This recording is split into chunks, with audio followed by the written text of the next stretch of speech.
నమస్తే, welcome to dot news. నేను Anusha. AP బీజేపీలో ఒరిజినల్ నేతలు పార్టీ నాయకత్వంపై గుర్రుగా ఉన్నారు.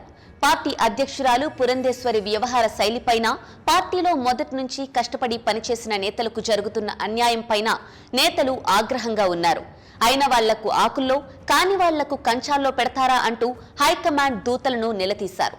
అటువంటి పరిస్థితుల్లో ఈ ఎన్నికల్లో వలస నేతల విజయాల కోసం తాము పనిచేయలేమని వారు తెగేసి చెప్పారు.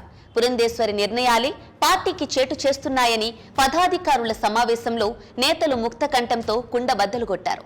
దాంతో పరిశీలకులుగా వచ్చిన వారు అవాక్కయ్యారు. ఆంధ్రప్రదేశ్ బీజేపీ పదాధికారుల సమావేశం విశాఖలో జరిగింది. పార్టీ జాతీయ నాయకత్వం తరపున సమావేశాన్ని పర్యవేక్షించడానికి మధుకర్ జీ, అరుణ్ సింగ్లు వచ్చారు. ఎన్నికల్లో పార్టీ అభ్యర్థుల విజయానికి ప్రతి ఒక్కరూ కృషి చేయాలని వారు స్థానిక బీజేపీ నేతలకు పిలుపునిచ్చారు. ఈ సందర్భంగా పలువురు నేతలు ఏపీలో పార్టీ నాయకత్వం తీరుపై నిరసన వ్యక్తం చేశారు. ఎలాంటి మొహమాటాలు లేకుండా, ససబిషలు లేకుండా తమ మనసులో ఉన్న మాట కుండబద్దలు కొట్టేశారు. అసెంబ్లీ, లోక్సభ స్థానాలు కలుపుకొని మొత్తం 16 మందిని ఎన్నికల బరిలో దింపితే అందులో 4వ వంతు అభ్యర్థులు కమ్మ సామాజిక వర్గానికి చెందిన వారే ఉన్నారని వారు ఆక్షేపించినట్లు సమాచారం. నూతన పార్లమెంటు భవనం ప్రారంభోత్సవం సందర్భంగా మహిళలకు రాజకీయాల్లో 33% రిజర్వేషన్లు కల్పిస్తూ బీజేపీ బిల్లు ఆమోదించడాన్ని ప్రస్తావించిన నేతలు ఏపీలో 16 మంది అభ్యర్థులలో కేవలం ఒక్క పురంధేశ్వరి మాత్రమే మహిళ అని అన్నారు. ఇంకెక్కడా మహిళలకు ఎందుకు ఇవ్వలేదని ప్రశ్నించడంతో పరిశీలకుల నోట మాట రాలేదని చెబుతున్నారు. పార్టీ అధ్యక్షురాలు తనకు కావాల్సిన వారికి టికెట్లు ఇప్పించుకోవడం కోసం పార్టీకి ఏళ్ల తరబడి సేవలు అందిస్తూ వస్తోన్న సీనియర్ నేతలకు మొండి చేయి చూపించారని దుయ్యబట్టారు. జీవీఎల్ నరసింహారావు, సోము వీర్రాజు, విష్ణువర్ధన్ రెడ్డి, మాధవ్, పూడి మంగాపతిరావు వంటి వారిలో ఎవ్వరికీ టికెట్ ఇవ్వకపోవడం దుర్మార్గం కాక మరేంటని వారు నిలదీసినట్లు సమాచారం.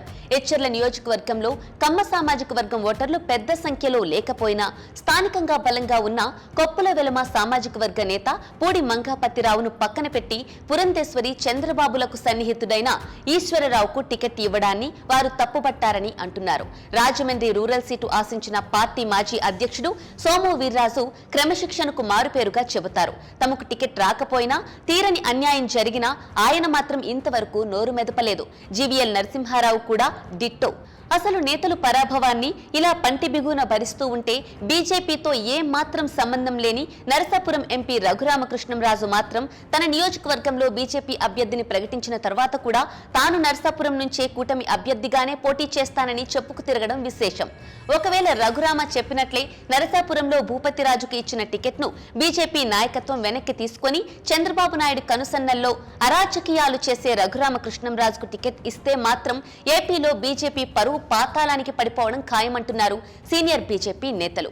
ఉత్తర భారతీయులు ఎక్కువ సంఖ్యలో ఉండే విశాఖ లోక్సభ నియోజకవర్గంలో బీజేపీ గెలిచిన చరిత్ర ఉండగా ఆ సీటును ఎందుకు వదులుకోవాల్సి వచ్చిందని వారు ప్రశ్నించారు. బీజేపీకి బలం ఉన్న నియోజకవర్గాలు కాకుండా టీడీపీ ఎప్పుడూ గెలవని స్థానాలనే బీజేపీకి కేటాయిస్తే ఏపీ బీజేపీ నాయకత్వం ఏం చేస్తోందని మండిపడ్డారు. అసలు నేతలకు మొండి చేయి చూపించి వలస నేతలకు టికెట్లు ఇచ్చారని ఆరోపించారు. ఫలితంగా తమ కార్యకర్తలు కూడా నైరాస్యంలో మునిగిపోయారని వివరించారు. ఈ నేపథ్యంలో వలస నేతల కోసం పనిచేసే వాతావరణం కానీ, ఆసక్తి కానీ తమకు లేదని తెగేసి చెప్పినట్లు సమాచారం. ఎంతో క్రమశిక్షణ కలిగిన భారతీయ జనతా పార్టీలో ఎంతో కడుపు మండితేనే కానీ ఏ నాయకుడు నోరు మెదపరు. అటువంటిది పదాధికారుల సమావేశంలో నేతలంతా కూడా నిర్భయంగా, నిర్మోహమాటంగా తమ నిరసన, అసంతృప్తితో పాటు తమలో ఉన్న ఆగ్రహాన్ని జాతీయ నాయకత్వం పంపిన ప్రతినిధులకు తెలియజెప్పడం మొదటిసారి కావచ్చునంటున్నారు రాజకీయ పరిశీలకులు. ఏపీ బీజేపీలో కీలక నేతల ఆగ్రహాన్ని చూడటంతోనే పరిశీలకులు షాక్ తిన్నట్లు తెలుస్తోంది. దీన్ని యథాతథంగా పార్టీ హైకమాండ్ కు రిపోర్టు చేయనున్నట్లు సమాచారం. Please subscribe Dot News.